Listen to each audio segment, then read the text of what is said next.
Good morning, ladies and gentlemen. Welcome to the Cabinet meeting of Staffordshire County Council today, Wednesday, the 15th of March 2023. First item on the agenda is apologies. Do we have any apologies for absence, Mr Bradbury? Good morning, Leader. I'm not in receipt of any apologies. Item 2, declarations of interest in accordance with Standing Order 16. Are there any declarations of interest? For the record, nobody is indicating. Third item on the agenda is Leader's Update.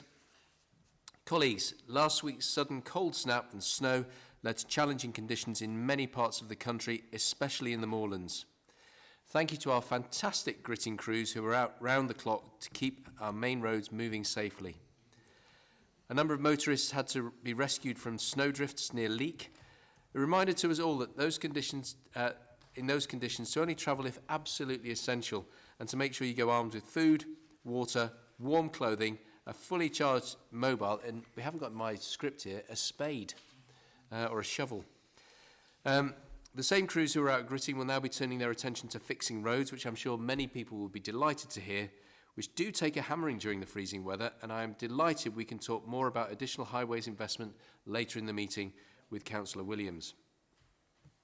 Elsewhere, earlier this month, Government announced a national plan and funding to improve support for children with special educational needs and disabilities. The news was very welcome. Here in Staffordshire, we're investing to recruit 10 more educational psychologists, and there will be a 25% increase in the specialist staff we employ to work with SEND children and their families. Educational psychologists make a unique contribution to the well-being of children and young people, and their expertise helps every child in the county to reach their full potential. And we're blessed to have Councillor Price as the portfolio holder, who I know has a very special interest and personal connection to special educational needs and is driving hard to make sure that that service improves dramatically. Continuing on the education theme, we informed more than 9 out of 10 parents that their child would receive a place at their preferred secondary school next year. We are consistently well above the national average for first preferences, despite ever-rising demand. And this is testament to the tireless efforts of our admissions team who process the applications. And I'm extremely grateful to the admissions teams. They get this bombarded with all the applications and then very quickly have to make these decisions. And what a brilliant effort they do put in for us. As well as our forward planning and investment in schools to make sure that we provide the right number of school places in the right areas for Staffordshire children. In this county, we have a packed learning, training and skills agenda to support people to realise their aspirations. This includes lots of help for people starting their own businesses. Our Staffordshire Means Back to Business scheme, a partnership with district and borough councils, provides more support to more small businesses quicker than ever before. Our libraries now all have Staffordshire Startup Hub, where people can access self-employment resources including books, fact sheets, business plan templates and information. The latest figures show that new business numbers in Staffordshire have improved hugely and are now in line with the UK average for the first time. And more survived the difficult first few years than in most other places, which is absolutely tremendous. This is a huge positive for the county, and we will continue to help more Staffordshire people to start, grow and expand their business. Also this month, the Chief Executive and I travelled to Parliament to meet with the Home Secretary and discuss the placement of asylum seekers in Staffordshire. During a constructive meeting, we shared our experiences and the impact the current approach and system is having on communities and businesses in Staffordshire. We urged for earlier notification and discussions with the Government and Serco on new arrivals. And while here in Staffordshire we are willing to do our bit to tackle the national issue, we made the case for greater support to accommodate asylum seekers and reduce the impact on those people who live nearby. And so, colleagues, on to our next item on our agenda, which is item 4, minutes of the meeting of the Property Subcommittee held on the 1st of March. Is it your wish that I move those as a correct record? Move. They are moved. Agenda item 5, Staffordshire Means Back to Business, oral update brought to you by the Deputy Leader and Cabinet Member for Economy and Skills, Councillor White. Thank you very much, Leader. Well, as everyone knows, I'm the main event today in terms of politicians talking about the economy, but I believe the Chancellor is presenting to Parliament later today on some small matters that relate to this. It's going to be very interesting to see what's in the budget. I know there have been the traditional pre-briefings about that, but it's going to be very good to see what the Chancellor actually announces at 12:30 today, particularly as the Office for Budget Responsibility has reported that public sector borrowing at the start of the year has been significantly below where we expected it to be. We're in a much better position with the public finances than I think many expected or wanted to suggest would be the case. Nonetheless, we are continuing in challenging economic times. In terms of our claimant count, we have seen a continuing trend with a slight increase each month in our universal credit claimant figures, which during the last period increased from 2.7 to 2.8%. That remains well below the West Midlands and the national averages, which are at 4.8% and 3.7% respectively. And it does respect trends that we see during the course of the year. So a lot of this represents seasonal jobs ending, and the wait, in fact, for many people for the next set of seasonal jobs to come in the spring and summer. But nonetheless, we do take that very seriously, and it's something that I'll touch upon a little bit later on in my presentation. Within that, the proportion of young people claiming universal credit has increased from 4.2 to 4.4%, and that's below the national and regional averages, as it has been for some time again. So those are the statistics. In terms of the activities we're taking here in the county to drive our local economy forwards, the thing that I'd like to highlight to you today principally is the publication of our rural economic strategy. This is the counterpart to our overall economic strategy, which was published last month. The rural economic strategy is something that we consider to be extremely important in recognising that in Staffordshire we're over 80% rural by our geography, but actually more than 50% of our businesses reside in rural areas as well. So in Staffordshire, rural and economy are two words that very much go hand in hand. The strategy runs from 2023 to 2030. It focuses on 5 key priorities, which are complementary to the overarching priorities that we have for our economy, irrespective of geography. And those are, firstly, to support our productive land economy, principally farming, but there are other activities within that. Supporting our visitor economy, which is one of the strongest in the UK, and something I'll come back to a little later in my presentation, but much of which is based in those rural areas, and certainly all of which is massively benefited by the wonderfully green and pleasant land that is Staffordshire, a very attractive place to come and be. The other priorities are the role of our rural hub towns. There are 5 of them in the county, and we want to be able to prioritise the quality of the offer in those rural hub towns. I see Mr. DeVille looking at me as he's got one of them on his doorstep. Might want to speak about it in a moment. And then connectivity and access, both physical and digital, are the other key priorities within the strategy. This offers us a framework so that we can direct our policy choices and investment towards those activities that we can undertake here, but also with partners, and also encouraging private business to do the things that will help that rural economy fly. And we're very pleased that we've been able to bring that forwards. I mentioned tourism as one of the key strands of our rural economic strategy, and I'm very pleased to say that despite the inclement weather last week, we had another very successful Enjoy Staffordshire Tourism and Good Food Awards, one of the key events in the year that we organised to champion the wonderful tourism and hospitality businesses we have in the county. We had over 300 guests at the event, and it was wonderful to be able to trumpet the huge successes that we have in our visitor economy. One of the highlights there, I think it's fair to say, and some of us, such as the leader, have been lucky enough to sample this directly, is our first Michelin star restaurant in Staffordshire, which we've had since the last awards. So Upstairs by Tom Shepherd, above his parents' jewellery business in Lichfield, one of the best restaurants in the country here in Staffordshire, a first for us, but based on the strength of our food economy and the skilled chefs we have in the county, I suspect not the last. And I can think of a couple of other restaurants that maybe should be on that list. And that speaks to the quality of the offer that we have here in the county. Now, the other thing that I just wanted to mention regarding tourism and leisure is our success in being recognised nationally for the strength of the offer that we have locally, both in terms of attractions in Staffordshire, but also in terms of the support that we provide for our tourism sector. And that is that we've been invited by government to bid to become a local visitor economy partnership, which is a bit of a jargony term, but it basically means that we've been invited to apply to become one of the prime tourism agencies in the country, recognising the strength of the offer we have here, both in the sector but also in the way that we do things to support our tourism businesses. More on that to come. The recognition is great. The important thing, though, is that it comes with a greater ability to acquire funding to put into strengthening the tourism sector. So an exciting bit of news.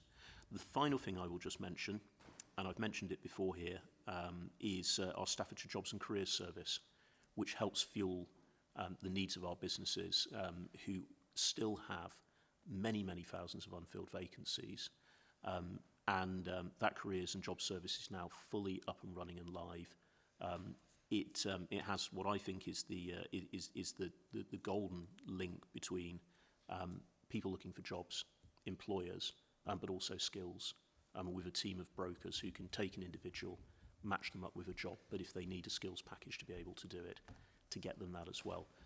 Pleased to say, colleagues, that is now up and running and something that I think will be of enormous benefit to a lot of our citizens. Thank you, Leader.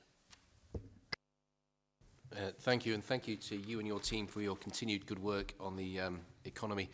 There is nobody indicating, so we're going to move on now to the Capital Programme for Schools 23-24, agenda item number 6, brought to you by the Cabinet Member for Education and Send, Councillor Price. Thank you, Leader. Yeah, and thank you, colleagues, as well.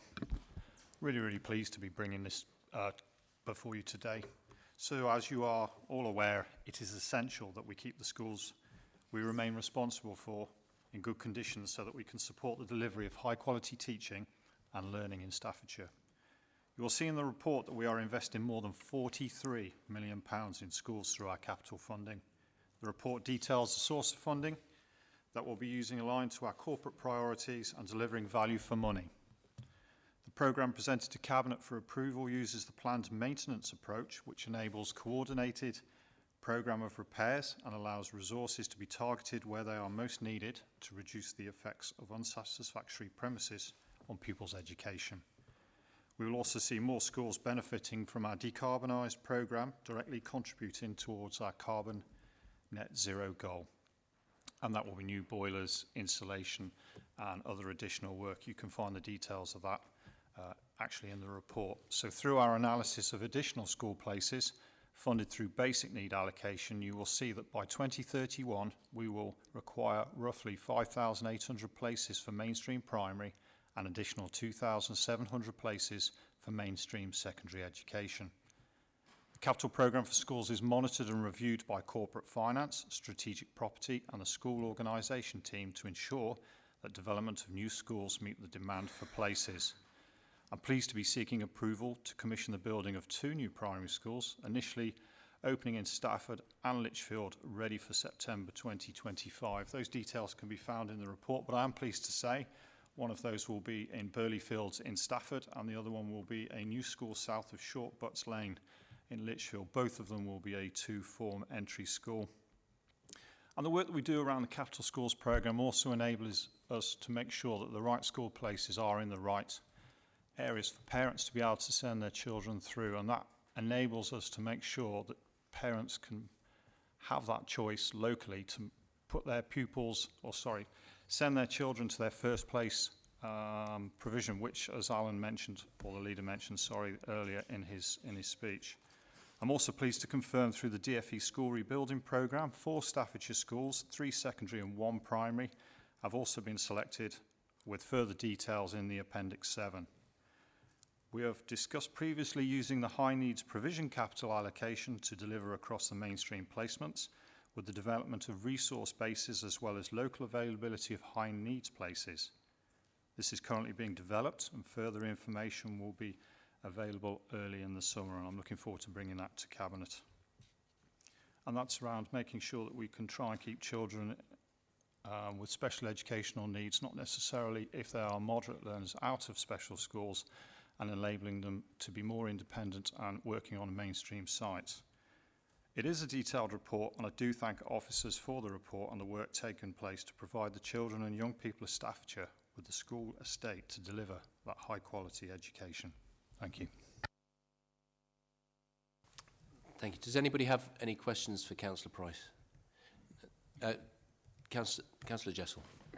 It's not so much a question, but actually, congratulations. I'm very pleased to see, and I know it probably sounds a little bit basic, but refurbishment of toilets and access to drinking water.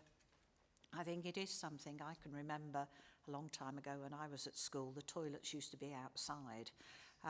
The only advantage to that is they didn't smell. Oh, well, the girls didn't. I don't know about the boys. But in all honesty, joking apart, it is very, very important, you know, and one doesn't want to see pupils deliberately avoiding going to the toilet because of the condition of the facilities. So I'm pleased to see it.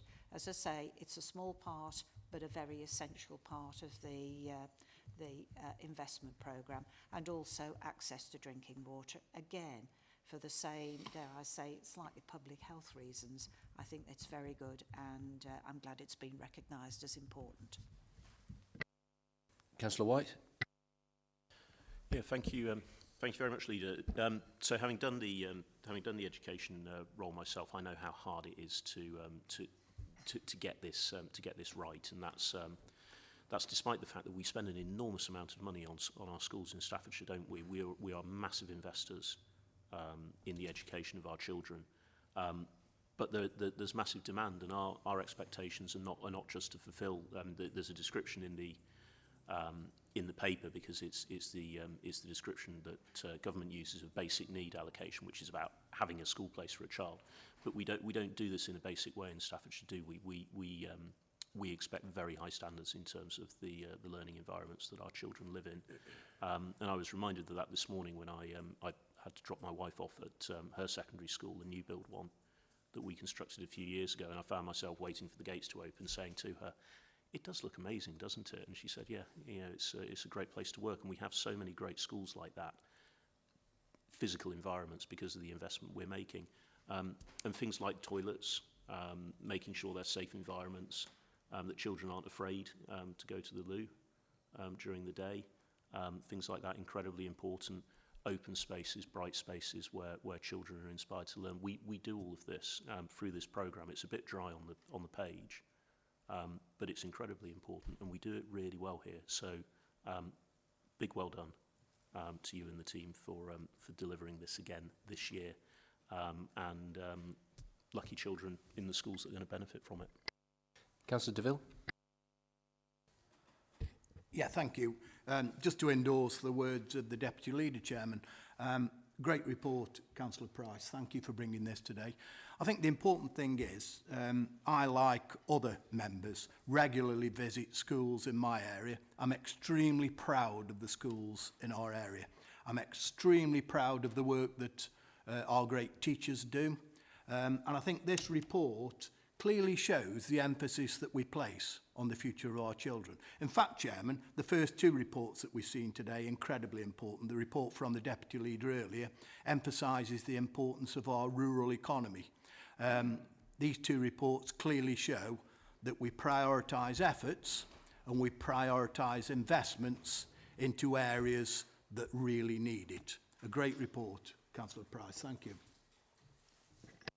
Before I ask you to give me the recommendations, Councillor Price, I just Councillor Jessel transported me back to my primary school days where we did have an outside toilet and it was freezing. Yeah, we're going in the right direction, aren't we? Councillor Price, if you give us the recommendations, please. Yeah, thank you, Leader. And this work that we do, I'm incredibly proud of the work the officers have done and the stuff that we do deliver as this authority. So, no, thank you for all your comments. So the recommendations are A, approves the School Capitals Programme 23-24 investment proposal set out in the supporting appendices. The Assistant Director for Commercial and Assets monitors progress and makes the necessary in-year alterations in consultation with the Cabinet Member for Education and SEND. C. Delegates authority to the Deputy Chief Executive and Director of Corporate Services to enter into contracts for projects in the Capital Programme which has a value of £2 million or above. Other contract awards and modifications will be in accordance with the Council's procurement regulations. Thank you, Leader. Ladies and gentlemen, you've heard the recommendations. All those in favour? Agreed. Thank you. Agenda item number 7 is Highways and Transport Programme 2023 to 2024, brought to you by the Cabinet Member for Highways and Transport.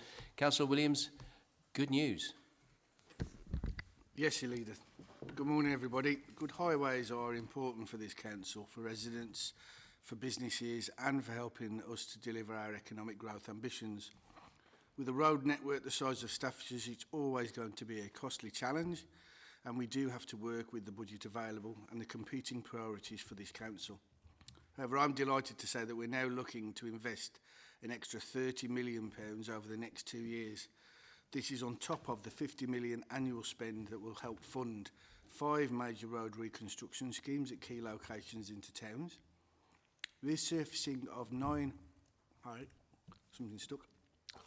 junction roundabouts, an extra 275,000 square metres of preventative surface treatment to preserve and extend the life of roads, and £1 million of additional work to repair highway drainage. The Highways boost comes on top of the County Council's successful bid to secure £19.8 million through the Levelling Up Fund for improvement to roads, bus and cycle routes within the county. This extra investment will deliver major benefits in the key areas in the next 2 years, but we recognise there's always more to be done, and we continue to lobby central government for funding to keep Staffordshire roads in the condition we expect and ensure local communities and businesses can feel the benefits of an improved network. The key schemes planned include £1 million for the A5127 on the Birmingham Road, Lichfield, £300,000 for the A34, A449 Queensway roundabout, part of Wolverhampton Road, £500,000 for the A5121 Clay Mills Burton, £2.5 million for the A5121 Derby Road Burton, and £900,000 for the A513 stroke B5493 Upper Gungate, Aldergate, Tamworth. On road surface dressing, a list of roads proposed for the surface treatment for 2023-24 is in Appendix 1 of the Cabinet paper. There is a further 260,000 square metres of roads will be brought forward from the 24 to 25 preventative treatment programme, which are currently being visited to check whether they are still in a condition suitable for this type of treatment, and will then be further assessed by RMS, the specialist contractor that carries out the work on our behalf. The candidate sites for the 2024 programme are attached in a spreadsheet entitled the Preventative Carriageway Master Plan, but for the reasons described above, these can't be considered to be the final programme, as there is a number of considerations such as budget, deferred sites, suitability for treatment, and wider issues such as long-term coordination that have to be worked through to reach the final programme. Due to the Project Gigabit digital infrastructure, to suppose that works to footways are going to be suspended for the next 2 years to minimise the risk of being dug up soon after resurfacing. We've spoken to the Project Gigabit team to try and find out if there are any areas where work is unlikely and hence this risk is low, but it appears that the alternative telecoms providers could seek to build networks anywhere across the county with little notice. In locations where not commercially viable, the programme of supported investment could also see the remaining areas dug up. Apart from the small amount of funding to complete sites that were prepared in this financial year, there is no programme on footway works proposed. Just as an update on that, there are now 17 fibre companies who are now deciding they wanting to come into Staffordshire. Finally, on the drainage dig downs, we are currently only identified the major sites for drainage works, which is in the Cabinet paper, Croft Farm Development and Shay Lane Culvert.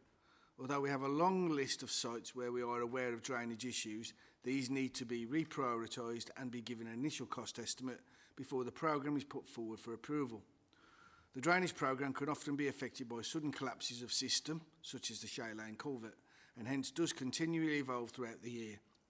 The intention is that we will provide this programme and publish it on the website once available. For members' information, we're also looking at innovative methods for weed control and for repairing lower category defects, working with companies and investigating technologies to allow for a greater reduction in the current work stack. Following the recent legal contractual agreement with our provider AMI, the provision of the Highways Transformation Programme is being embedded with both staff and members, and the new methods of working within the County Council having an even greater level of control and audit, which includes the provision of a dedicated website, social media information outlet, ensuring both the public and members remain informed and updated regularly and appropriately. Happy to take any question before moving the paper, Chairman. Leader. Any questions or observations for Councillor Williams? Councillor Parry. This is a really important report this morning, isn't it? Because whilst I guess lots of people see highways investment in terms of the micro stuff, the things that affect the way we drive around and we see the condition of roads, etc. This really explains the bigger strategic stuff that's really important to address the concerns and opportunities within the county. So addressing congestion and appropriate route management, and also investing in opportunities to attract new investment in our economy. So this is doing the big stuff as well as the things which affect everybody's daily lives. And it's good that I think that we, in a sense, reveal this and highlight this, that the task that we have as a cabinet is not just about filling in potholes. It is a much, much bigger area of concern and opportunity for the county that will benefit everyone because we'll get better roads, we get better infrastructure, and we get an attractive locality that means that people bring investment into Staffordshire, and we unlock sites, etc. So a really important, terrific report, and it shows the detail in there that sits behind all of this as to where all that investment's going. So an excellent report, and I would encourage people to take a closer look at this. Councillor DeVille. Yeah, thank you, Chairman. It is an excellent report, and you're right, Mr. Parry. This really addresses and emphasises the big stuff that we're doing, the capital projects. It's important that we all recognise, though, Chairman, that at the same time we're looking closely at better ways of maintaining our highways, of being more efficient, of getting better value for money, and of repairing more defects quicker and getting them right first time.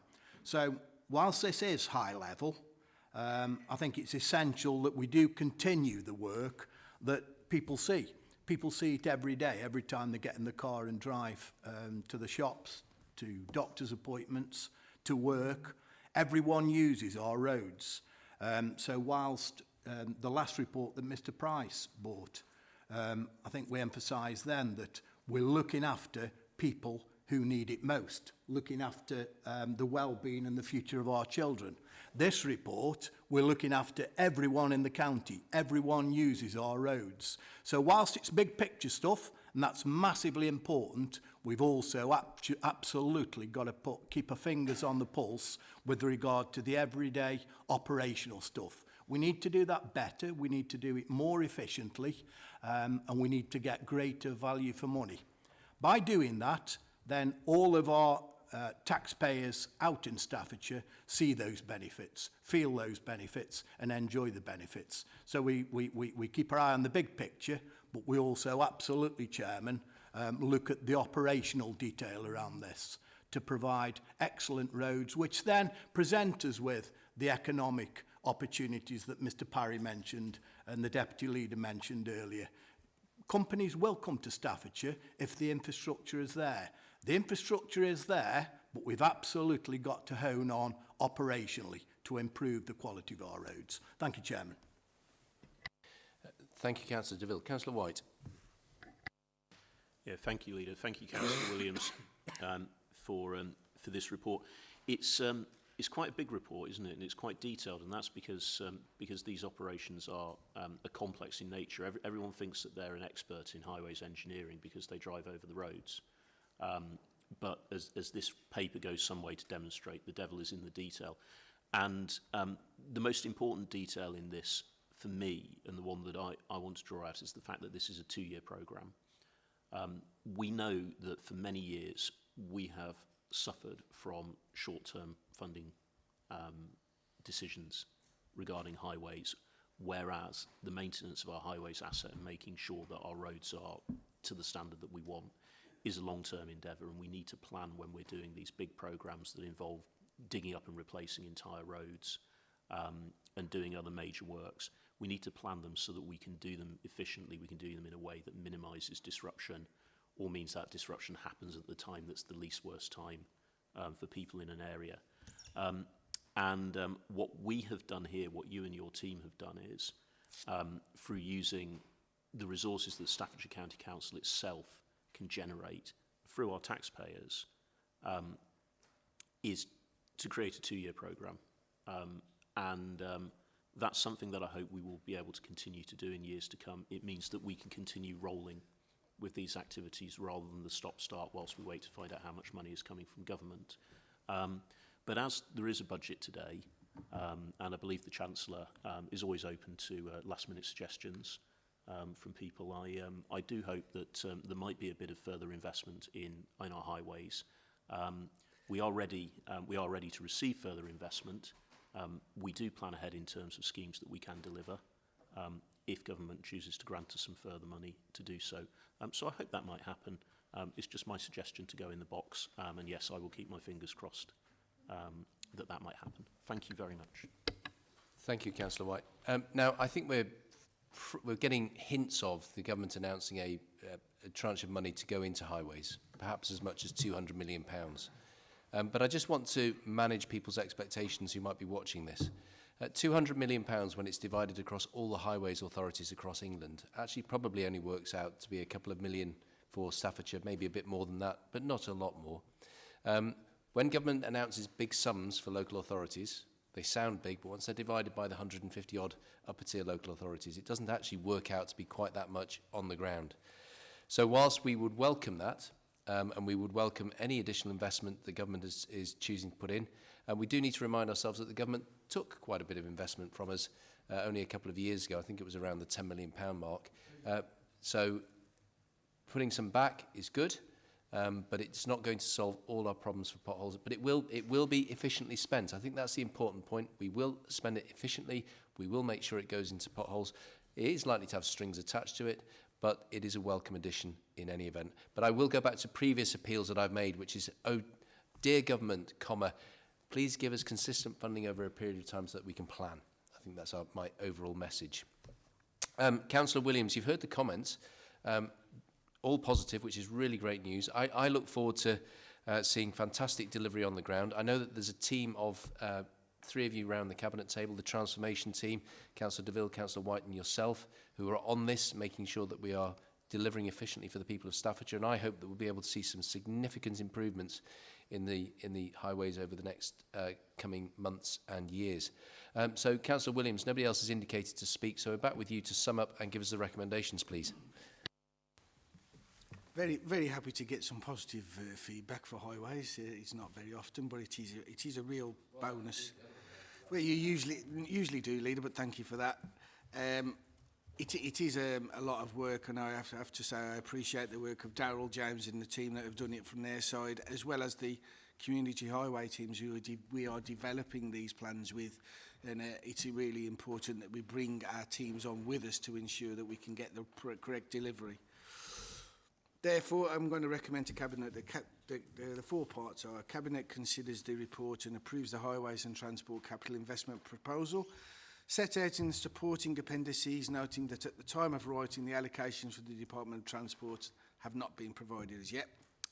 Approves the additional investment of £20 million by the County Council into highways maintenance to be delivered over the next 2 financial years, were 23-24 and 24-25, which when put together with the already approved £5 million each year to support minor capital maintenance, makes a total investment of £30 million over the next 2 financial years.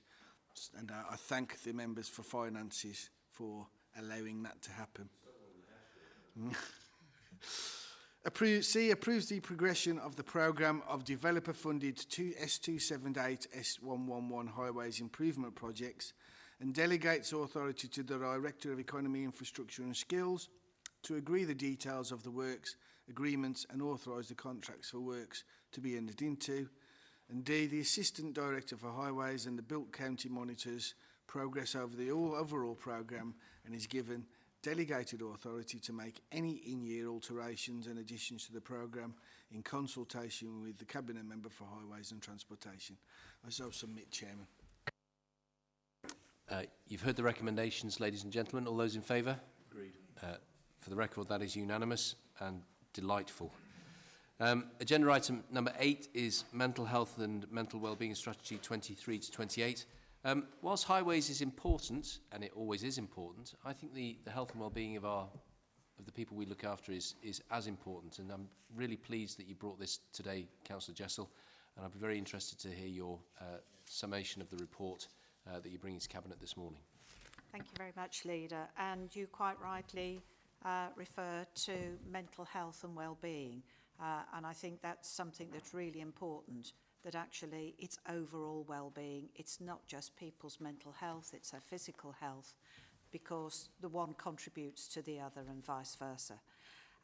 This report and the strategy replaces the previous one, which was Mental Health is Everybody's Business. It's involved a tremendous amount of input from carers, from people of all age groups, from the NHS to mental health professionals, local communities, and also it incorporates comments from the overview, Health and Care Overview and Scrutiny Committee. So it encompasses a tremendous amount of input.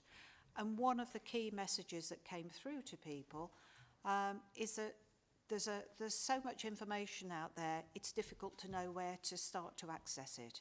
So it's helping people to help themselves in a way, how to access that support and information, through to people with mild and moderate mental health conditions, to those who have a serious mental health problem, to help and support them live as fulfilling and active life as we possibly can.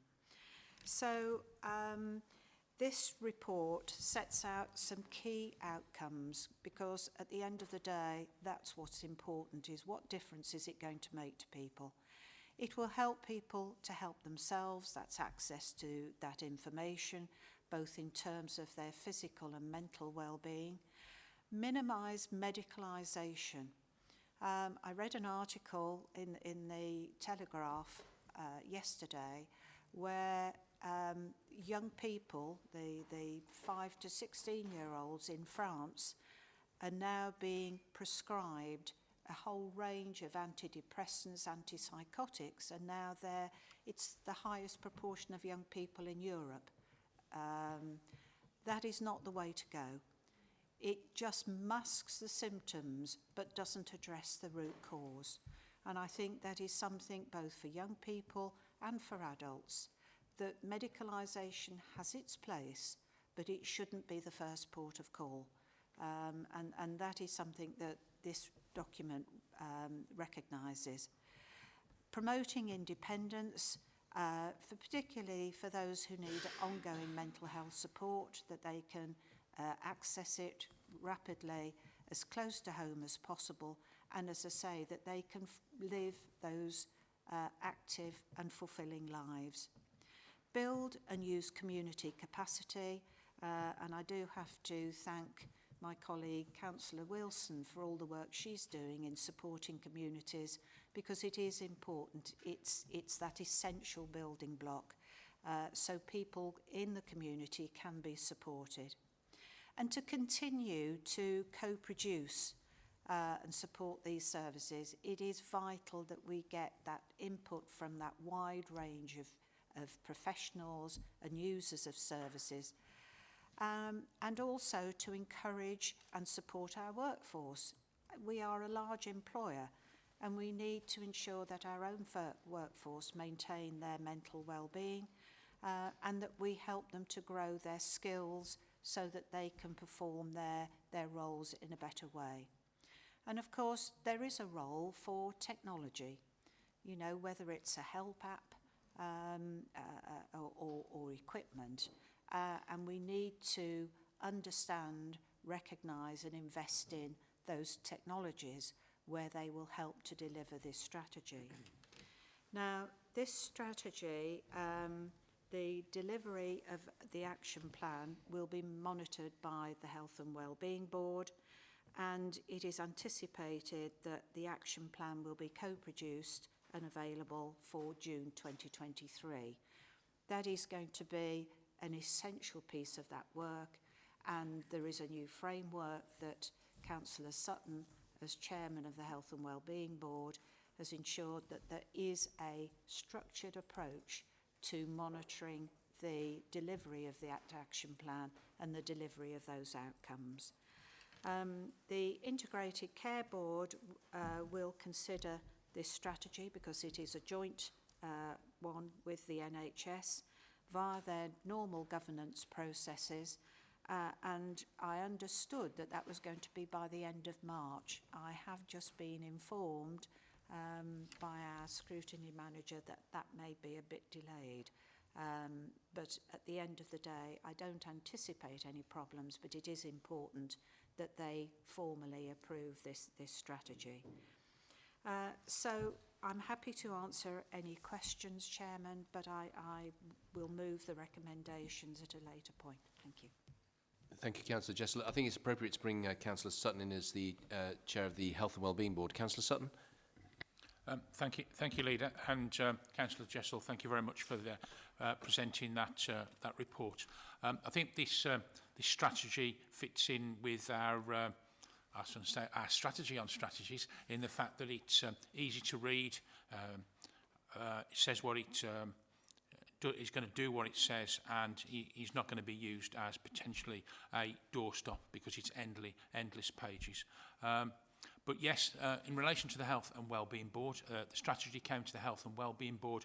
We had opportunity to discuss it, make comment on it, and as Councillor Jessel said, the action plan will be something that we will monitor. Good mental health is one of the 4 priorities of the Health and Wellbeing Board, all of which we have set. We have sponsors and leads for to drive those forward across the whole of Staffordshire, both from all parties, all partner perspective, and not just what the county council is trying to achieve. But going actually into the strategy itself, I think I just want to emphasise just one or two things, and nobody will be surprised if I talk about where this references children and young people. And the first point I wanted to make is that this strategy is actually across the ages. It's not trying to divide an issue for children and an issue for adults separately. And as we can see, one of the things that impacts on children is that around 1 in 4 children aged 11 to 12 have an emotional well-being issue. And for 5 to 16-year-olds, 1 in 10 have a diagnosed mental health condition. So I think it is absolutely essential that we include, children and young people within this strategy. And the outcomes, outcome 2, that people have access to services when needed, talks about improving access for children and young people for their emotional health and well-being, and particularly outcome 6, he emphasises to having more integrated, good quality services for young people, and focus on achieving independence as they go into adulthood. So, absolutely, these are outcomes that, as a you know, as a partnership across Staffordshire, that we can help to promote, and through the Health and Wellbeing Board, amongst others, we can monitor how this strategy is developing and whether those outcomes start to come to fruition. Thank you, Leader. Councillor Williams and Councillor Northcott. Thank you, Leader. Firstly, I'd like to thank Councillor Jessel for bringing this strategy to us. I think it's a great strategy. It's one of the most important things that we have for ourselves and our public is out there.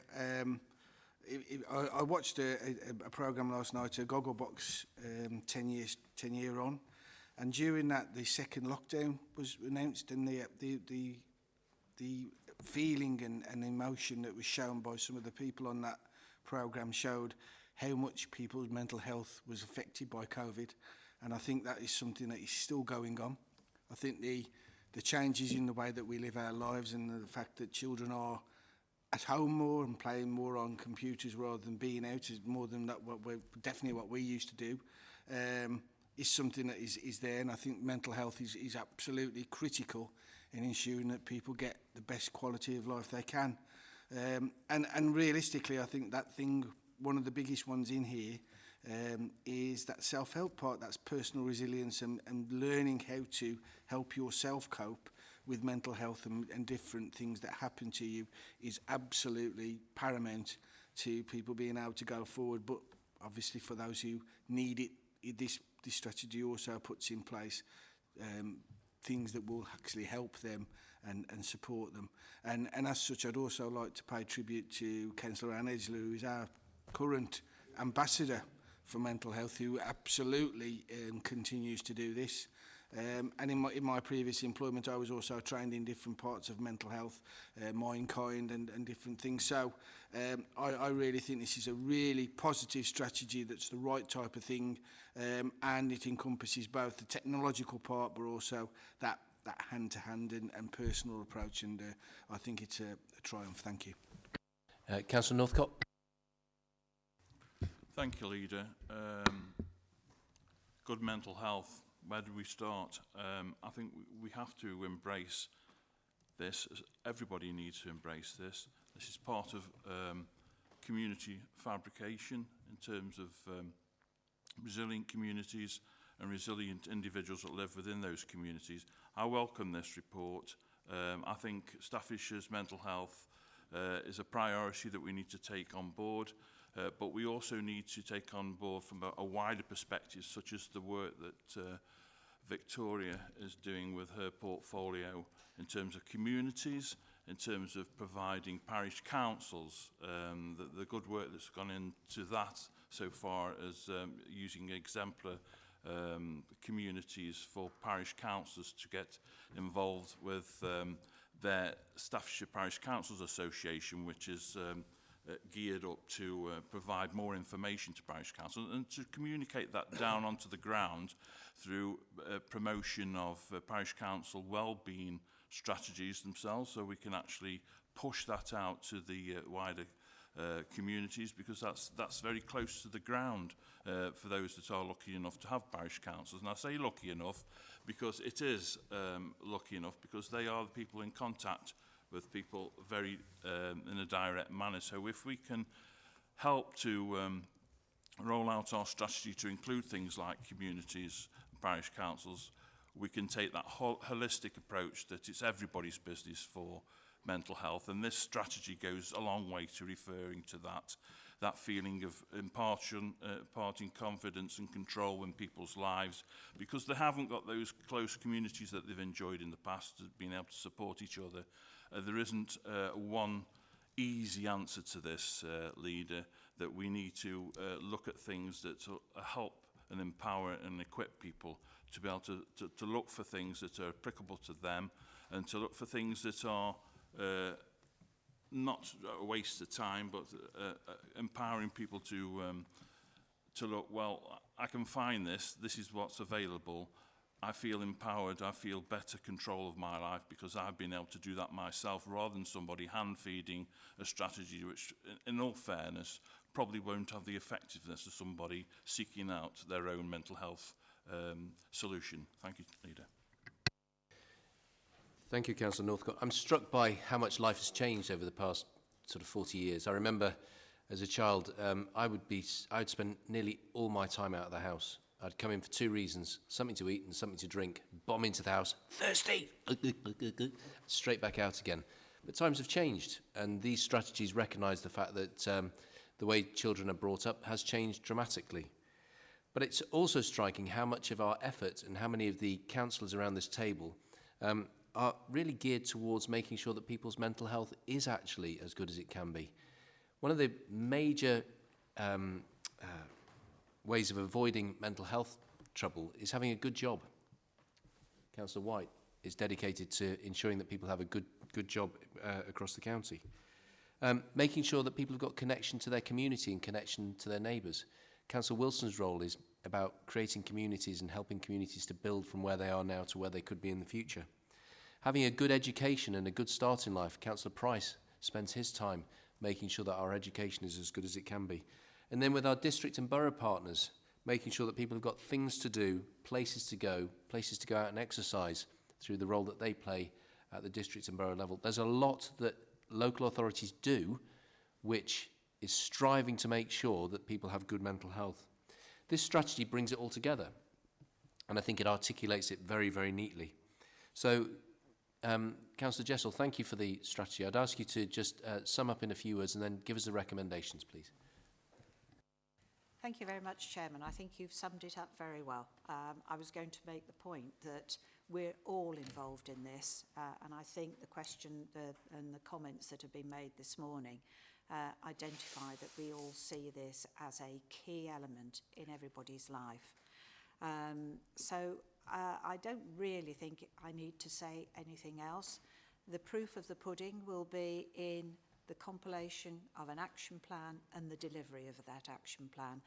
As Councillor Sutton said, it's deliberately short and succinct. I have a personal aversion to 70-80 page documents that actually would make your mental health fade just going through it.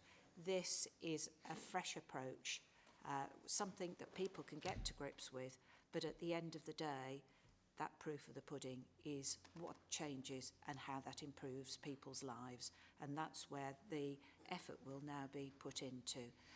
So at that, Chairman, I will recommend to Cabinet that they approve the proposed joint mental health and wellbeing strategy, Good Mental Health in Staffordshire 2023 to 28, and B, endorse the proposal for the Health and Wellbeing Board to monitor delivery of the associated action plan. I so move. Thank you, Councillor Jessel. All those in favour? For the record, that is unanimous. Moving on to the agenda item number 9, Our People's Strategy 2023 and beyond. Ladies and gentlemen, the people who work here at Staffordshire County Council are absolutely vital to the efficient operation of the organisation. And what we want to do is make sure we're attracting the best people to come and work in Staffordshire. The Chief Executive and I, once a month, do our induction with the new staff. And it's striking to see how enthusiastic they are about coming to work for Staffordshire. And part of the reason why they have this enthusiasm is because our people strategy is very clearly articulated, and our determination to make sure our people succeed and thrive within this organisation is set out. This refreshed people strategy for 23 to 27 is set out in Appendix 1, and it builds on the work we've already delivered to date. It provides a planned approach to ensuring our workforce is ready to meet the key challenges the Council faces over the next 4 years, and the strategy sets out 23 commitments under 4 pillars to shape a culture that supports the delivery of the Council's strategic plan, inspires innovation and allows the organisation to perform at its best for the people of Staffordshire. Now, I know there's going to be sucking of air through teeth when you hear of 23 commitments and 4 pillars. But actually, the 4 pillars are pretty clear, and I think that's where we need to focus our attention. Those 4 pillars are attracting and keeping, attracting and keeping talented people, promoting a positive work environment, developing skills for now and the future, and developing leaders for now and the future. If we have a good organisation with leaders, then more people will want to come and work here. And it's quite a competitive environment in the local government sector. People can choose to work wherever they like, There are probably more job openings than there are people available to fill them. So it's important that we make ourselves and present ourselves as an employer of choice. The way we intend to achieve that, the way we've arrived at our refresh strategy is that we've looked at insight and performance data, making sure we're aligned to our key priorities. We've used the Chartered Institute of Personal and Development People Impact Tool. We've got our employee net promoter score surveys, our directorate input and priorities, the council's strategic plan, employee leadership feedback, and also political leadership, and also employee demographics. So a lot has got into coming up with this Refresh People strategy. And so I hope that you recognise it for what it is and endeavour to make sure we've got the best people, we attract the best people, we retain the best people, and people understand where they fit in within the organisation. As I say, every month the Chief Executive and I do our induction, and I'm really struck by how great the people are that are coming to work for Staffordshire County Council. I'm also struck by the number of returners that we have. They go out, try it elsewhere, decide it's not as good as here, and they come back to work for Staffordshire, which I think is a huge tribute to us all. So if I've got no questions, I have Councillor Tagg. It's not a question, Lead, it's a comment really. I'm really pleased to see within this document and in some of the photos celebrating the staff at the recycling centres. Of course, we're celebrating a year now that since it's come back in-house. And I think it's those three areas of values which you talk about, ACE, which is ambition, courageousness and empowering. We've put that into practice in those sites, and we're seeing the dividends. And anybody that goes on the council's website will see the guys in their orange vis jackets, do not mess with us type of approach with the sunglasses on. It just shows how they're now, since they've come in-house, working as a team, working for the people of Staffordshire, we're improving those sites, and that's really putting this strategy into practice. Thank you. I'm glad you've mentioned the three gentlemen that are on or four gentlemen on the screensavers. What a handsome bunch, really, that we've got at the household waste recycling centres. They're on our website, they're on our screensaver, and just rejoice in the fact that we brought that back in-house and people are finding that absolutely brilliant. And that's down to our people. They were absolutely delighted to be brought back in-house, and that's a great tribute to Mr Ayres and his team for making that happen. Councillor Jessel and Councillor DeVille. Yes, I think this is an excellent report and really clearly sets out how important our people, our employees are. We can't perform any services to any of the members of the public without those dedicated professional people working for us at all levels. And I think, and I'll give a little bit of plug for the social care workforce strategy that we've developed with partners, with private care providers, with the NHS, which sits very well under this overall strategy, and I think identifies that as an organisation we recognise the importance of our employees, we recognise the competitive market that we are in, and unlike some authorities that just moan about lack of resources, we actually knuckle down and do something about it. So I think it's really important and I very much support it. Councillor DeVille and Councillor Parry. Yeah, thank you, Chairman. Totally agree with Councillor Jessel's comments, Chairman. Another excellent report. And there's a common denominator today, colleagues, isn't there? People. All of these reports have looked at delivering positive outcomes for the people of Staffordshire, making their lives better. These positive outcomes won't be delivered by shiny new buildings or equipment. They'll be delivered by our people. They're our greatest asset, and this report is massively important in that it shows the importance we place on further development of our people. And it's our people, such as the great teachers that we've got, the great health workers that we've got that are out every day, and the people who've been up in the heights of the Staffordshire moorlands in the last week, Chairman, digging out cars out of the snow, gritting our roads and keeping us safe at all hours. It's our people that will deliver these benefits, and this report absolutely and rightly shows the emphasis that we place on the future well-being and development of our people. Thank you, Chairman. Councillor Parry. Yeah, it's a great plan, it's a great strategy. The thing I just wanted to highlight, whilst it's in here, it doesn't reach the sort of front page highlights of this report. which is about inclusion, diversity and equality.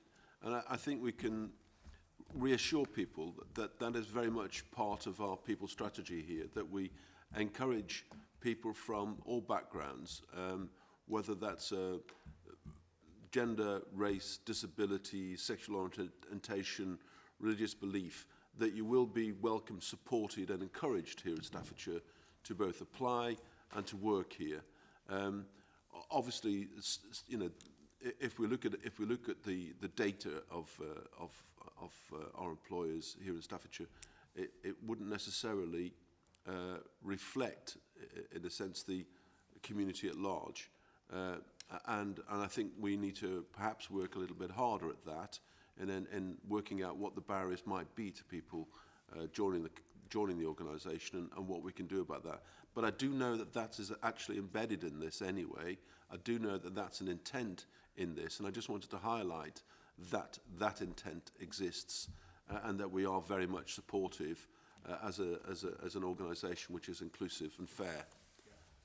Thank you for highlighting that, Councillor Parry. I mean, it is so ingrained in the way we do things that sometimes it's taken for granted, and we are wrong to take it for granted. It's an important point to raise, and it's an important thing that we continue to strive for, and making sure that people are aware of that is absolutely vital. Colleagues, thank you very much indeed for your comments. I've got 4 recommendations for you. First, that you acknowledge the key achievements from the previous people strategy. Second, you note the evidence-based approach adopted in the development of the strategy. Third, endorse the "we will" commitments against the 4 pillars in the strategy. And finally, of course, you approve the strategy. All those in favour? That is unanimous. Moving forward then to the Staffordshire County Council Local Flood Risk Management Strategy, brought to you by the Cabinet Member for Environment, Infrastructure and Climate Change. And I know there's very, very many people are keen to hear about this, Councillor Tagg, and I'm delighted you're able to bring this morning. Councillor Tagg. Thank you, Leader. I think this goes along in the same vein as what Mr DeVille talked about, positive reports that really affect and help local people. Our county has experienced over at least 15 significant storm events since 2000, with 9 of those events occurring between 2018 and 2022. These events have highlighted the need for an updated local flood risk management strategy, which takes into account the lessons learned from past flooding incidents in the county and the national policy changes. The Environment Agency has published their updated National Flood and Coastal Erosion Management Strategy, which sets out its vision for the climate resilient places and for infrastructure and growth to be resilient for the future. In response, we are revising our emerging draft strategy to align to this vision, ensure that our county is prepared for future flood events. The draft strategy before us today is focused, succinct and aimed to be resident friendly. It contains 5 objectives about how we intend to manage flood risk with others, and also an action plan at the end. It's particularly focused on community engagement and innovation. Also includes a list of flood alleviation schemes which we are getting externally funded for, and that will be published as a live updated list on the Council's website. We understand the importance of engaging with the wider community and have initiated a live consultation on the draft strategy, which is set to end on the 20th of March. We're confident that our revised flood risk management strategy will help us to better prepare for future flood events and protect our county's residents and infrastructure. Therefore, we recommend you approve this today as a draft strategy, and that it be finally signed off by the Director sitting next to me, Darryl, in consultation with myself once the consultation changes and we can make any amendments to that. And finally, the government announced in January that they've confirmed plans to ensure that new sustainable drainage systems, known as SUDS, will be adopted under Schedule 3 of the Flood Waste Management Act 2010, with the County Council likely to become the SUDS approval body, meaning we would need to approve, adopt and maintain those sustainable drainage for new developments across the county.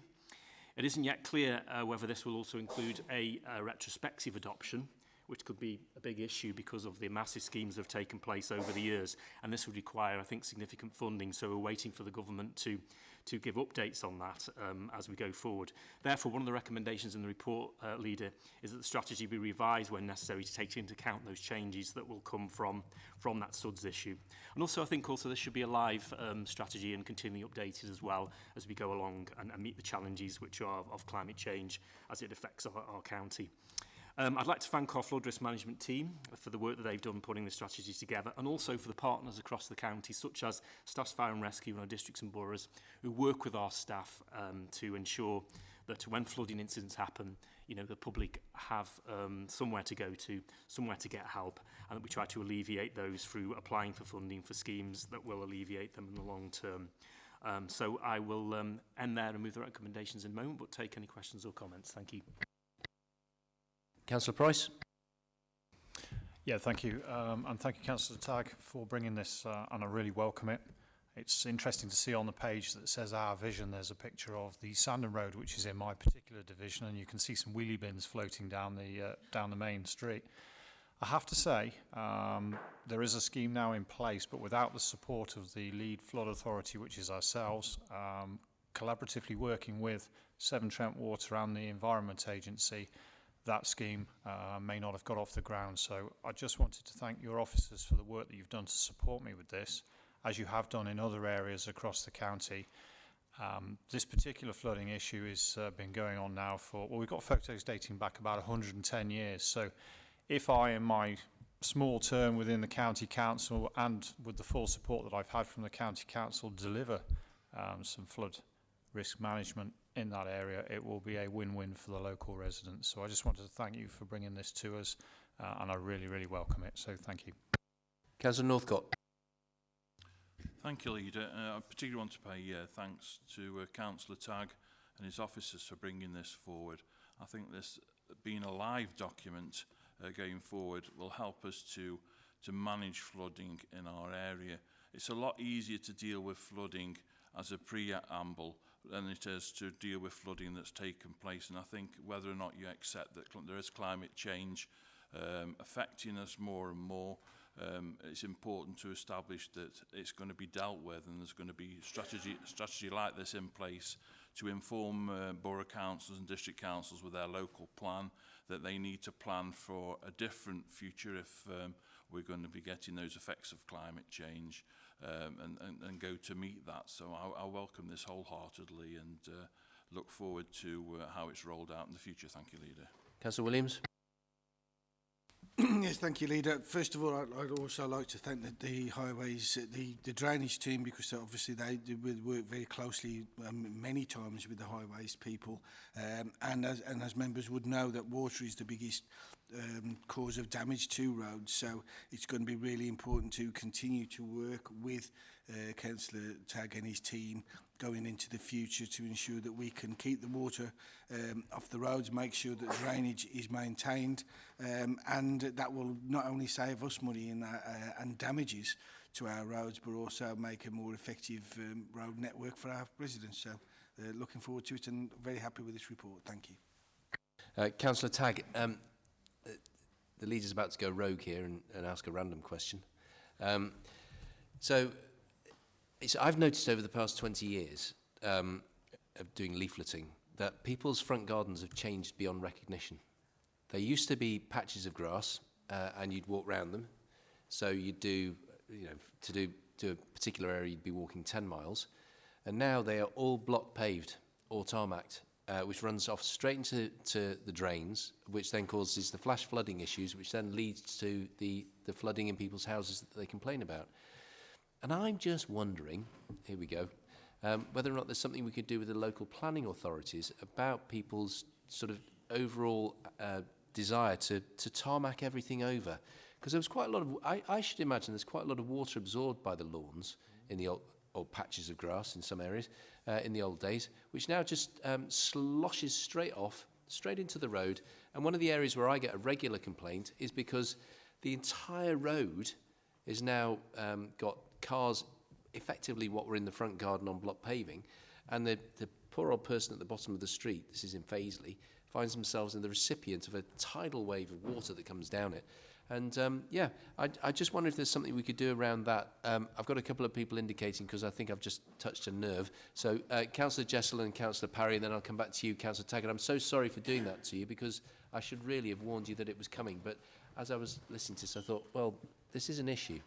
I think some years ago, and I stand to be corrected, there was legislation, part of the planning regulations, that new driveways and resurfacing should be with a permeable material. The problem is, I don't believe it's ever really been effectively enforced. But I stand to be corrected, but I think within the planning rules there is that option. Councillor Parry and then Councillor Tagg. I agree, and I think it's something that we could put pressure on, or should put pressure on the planning system, because if you were to build a new dwelling, one of the criteria would be in terms of car parking allocation. There's a ratio there, isn't there? There's a kind of some maths.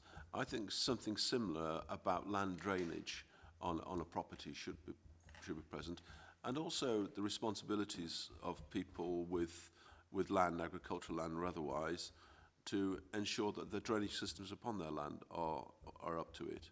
But I do think this thing about dwellings, because when you aggregate it, it's quite a lot of houses that are no longer have those grass lawns and flower beds or whatever that did drain. I just blame Alan Titchmarsh, actually. The biggest offence is the fake grass. But Councillor Tagg, sorry to do that to you. No, it's fine. I think, as Councillor Jester pointed out, there are already some controls within the planning system for that, such as notifications of the local authority using permeable materials. But I think you've hit the nail on the head, so to speak, there, Leader, because as you're aware, we are working together as through the Leaders Board, both county and districts, to align local plans. And I think something about that going in there about more controls over that, because you're quite right, you know, depending on the gradient of the road, the houses at the bottom, again, the problem there isn't created by the soakaways, etc., and that used to be there through grass and gardens being removed for driveways. So, very good point. Councillor Price, thank you for your comments. I think we make very good use in this county of the flood levy money that comes in, which has helped the scheme in your division, and we'll continue to do that. I think, you know, more often than not, we get out more than we put into the flood levy, which is really important for our schemes across the county. We contribute with the rest of the authorities across the West and East Midlands, which every year, and we do, as I say, get back a lot of that money, which we can then use for schemes for our residents. Councillor Northcott is right. Obviously, climate change is an impact on this, but we can have an impact ourselves locally by, as we bring nature back, as we start planting trees, we can actually do that in a way that relieves flooding issues further downstream, or etc. And our team are looking into that quite closely and aligning that with the other things we do in our climate change carbon reduction agenda. So I will move now to the recommendations, Leader, if I could.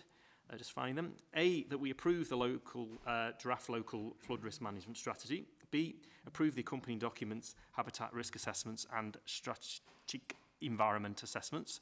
C, approve that the Director of Economy, Infrastructure and Skills, in consultation with myself as Cabinet Member for Environment, Infrastructure and Climate Change, sign off any necessary changes to the published final version. A and B, assuming no significant changes, please see point 11 in reasons for recommendation, close brackets. And D, approve that strategy is revised again when implementation of Schedule 3 of the Flood Water Management Act 2010 makes Staffordshire County Council the SUDS approved body responsible for approval, adoption, maintenance and management of sustainable drainage systems. It takes into account this. See point 12 for the reason for recommendation. I so move. Congratulations getting through those recommendations. They were a bit clunky, weren't they? You've heard the recommendations. All those in favour? Excellent. Moving then to agenda item number 11, which is the forward plan of key decisions. The following in April: Staffordshire Better Care Fund 2022 to 2024, brought to you by the Cabinet Member for Health and Care, Councillor Jessel. Then in private in April, Staffordshire PSN current contract exit strategy and new contract, brought to you by the Cabinet Member for Commercial Matters, Councillor DeVille. Moving forward to May, Corporate Delivery Plan 23-24, brought to you by the Cabinet Member for Finances and Resources, Councillor Parry. Again in May, Household Waste Recycling Centres, consultation, feedback, policy changes, reuse and HWRC network improvements to date, brought to you by the Cabinet Member for Infrastructure, Climate and Climate Change, Councillor Tagg. Again in May, in public, Living My Best Life, a strategy for disabled and neurodivergent people in Staffordshire 23-28, brought to you by the Cabinet Member for Children and Young People, Councillor Sutton, and the Cabinet Member for Education and Send, Councillor Price, and the Cabinet Member for Health and Care, Councillor Jessel. Testing to destruction, the theory that you can't get enough of a good thing.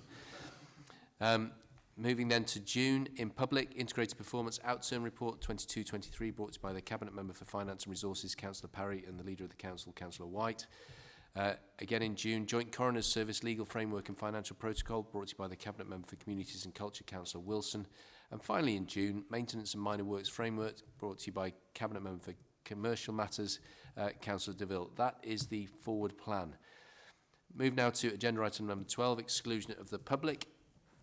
I move that the public be excluded from the meeting for the following items of business which involve the likely disclosure of exempt information as defined in the paragraph of Part 1, Schedule 12A, as amended of the Local Government Act 1972, indicated below.